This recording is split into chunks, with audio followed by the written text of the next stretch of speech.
This is Colony Farm. That's how I would. That's what I would call this place.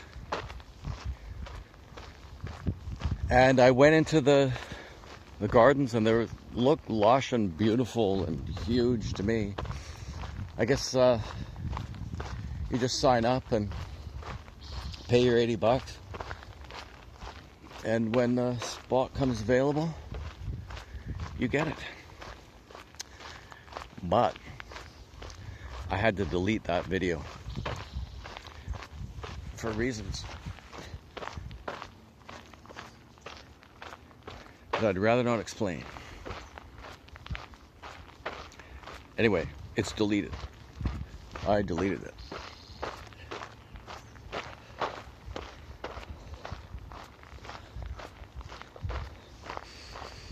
Oh, damn, and I missed the thing on the...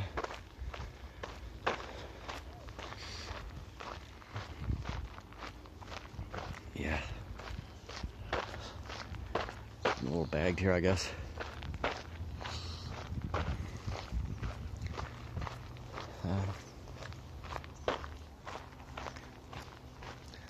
Anyway, maybe I'll just repeat what I said on that video. I was just saying, like, when you do any sort of trip, I mean, this happens so consistently that there's got to be something to it. I don't know what the explanation is, but the first time that you go someplace, it really seems to take a long time to get there, right? And then on each subsequent visit, it's shorter. And I think that it's anxiety. You're anxious the first time that you go someplace, so you don't... Time slows down when you're anxious. There's a lot of birds in here, man. Yeah, time slows down when you're anxious, so that might be it. And this place gave you a little bit to be anxious about too. I mean, you get dropped off at the highway. I think I explained this before. You get dropped off at the highway, and there's this really long ass road down, right, from the highway down towards here. And the lady explains that that's where they keep the real dangerous criminals. Like I think they call it forensic psychiatry or something. One time we would have called that a prison for the criminally insane or something. Anyway, Colony Farm was built there originally. And I think that it's relevant because 1904 they started it, and it was like a major success. People used to travel here, according to the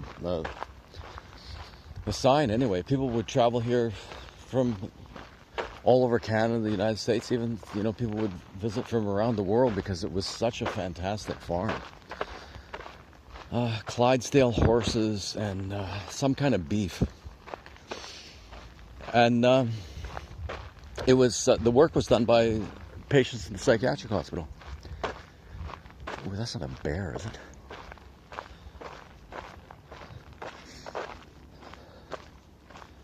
What's other things?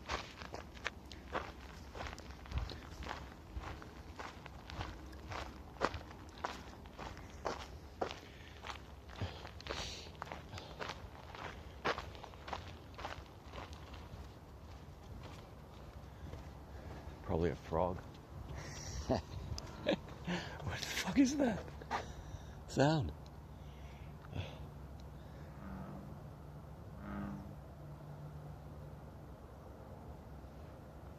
Pretty definitely not a bear. So I'm all over the place, right? Talking about the farm. Talking about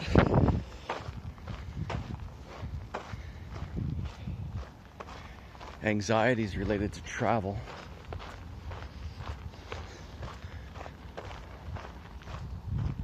How long it seems to take to get from one place to another. Oh yeah, and how this farm could prove as a model for what's happening now. There's so many homeless people on the street, and they need some work to do. It's just as simple as that.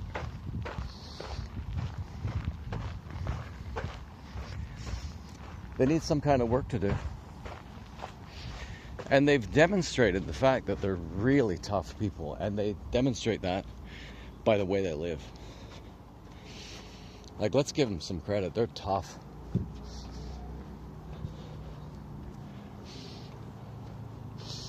They're tough, and they've got their psychiatric issues, they've got their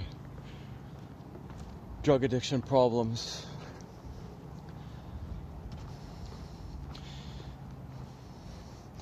Some of them are a lot smarter than we think, maybe some of them, I don't know. Some duckies. They're not punching a clock, are they? They got no boss giving them a hard time. They get to live in this city. There are a lot of other beautiful cities.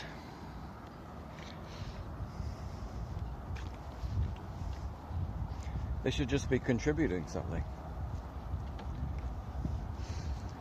And should probably get it this way too, I guess. This camera seems to be fighting me. I don't know what the hell's happening. But yeah, it's just, oh my god. Hi. I don't know what the hell's happening now.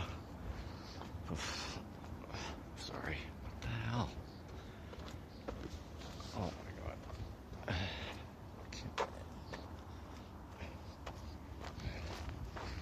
Yeah.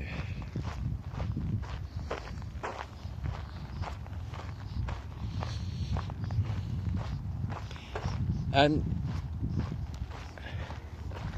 you know, maybe there's some people who really don't want to fit in. They don't want necessarily all the material trappings, you know. They don't need a lot of stuff, but what they do need is some pride of ownership in what little they do have. So they could be working, there's got to be camps someplace, obviously. Unless somebody else has got a better idea. Yeah. What we're going to do is we're going to spend the cost in Canada to feed the homeless, to feed and house the homeless.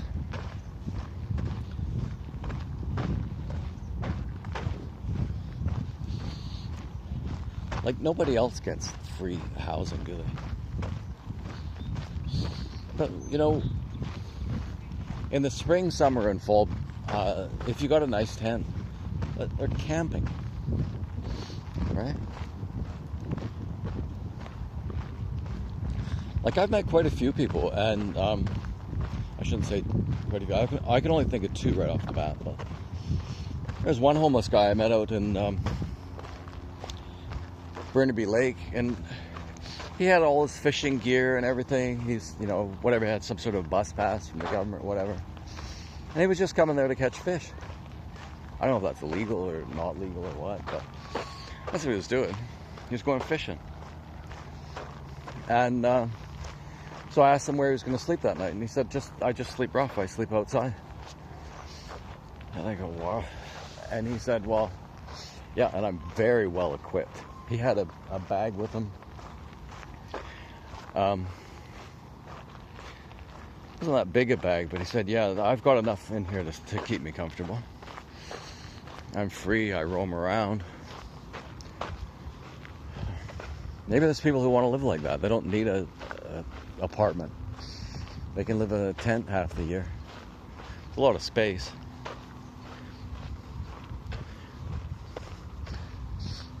And it could be an option for people who would just rather not join the rat race as well.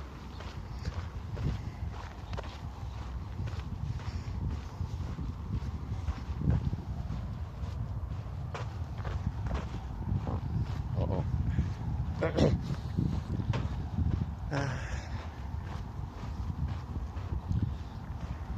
The hazards of travel. I'd like to get out of here before it gets dark. Which will be, I'm gonna guess, in about 15 minutes, and I've got about a 15-minute walk. So I really did go inside Colony Farms and film some stuff. Huge place, probably dozens of individual lots, pretty good size.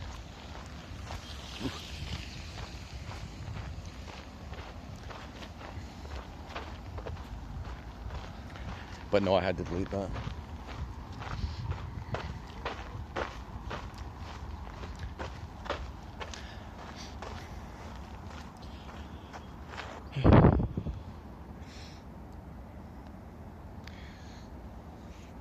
You can't see it, but the houses on the other side, that's the First Nations stuff.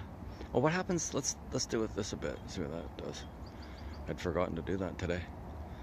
Okay, that's it. If I make it over to the bridge, I'll just make another one. Okay, bye.